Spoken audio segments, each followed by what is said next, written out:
La stagione è iniziata abbastanza bene, nel senso che comunque questo è un gruppo formato da 3 Dream Team. Dopo la collaborazione Costa, Aurora e Colle siamo riusciti a fare questo gruppo di ragazze che si sono fatte 3 campionati, si sono fatte un percorso difficile e lungo, soprattutto in visione del fatto dei 3 campionati, del giocare spesso sabato e domenica infrasettimanale.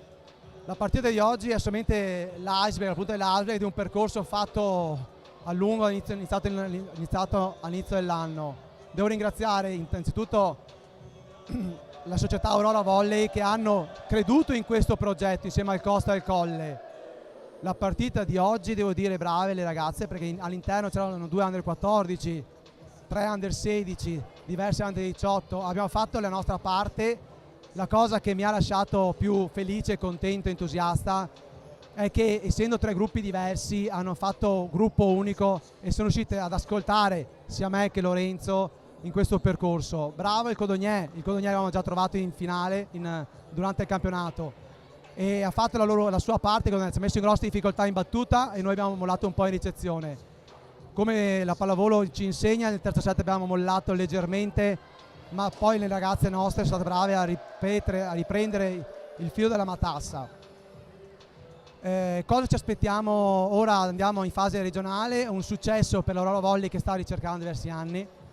Ci aspettiamo sicuramente di far bene, nel senso che abbiamo dimostrato, noi abbiamo perso in 21 partite, abbiamo perso un'unica partita in under 18, ottavi, sedicesimi, quarti e finale, quindi un'unica partita che ci ha insegnato che la squadra ci permette di superare le difficoltà.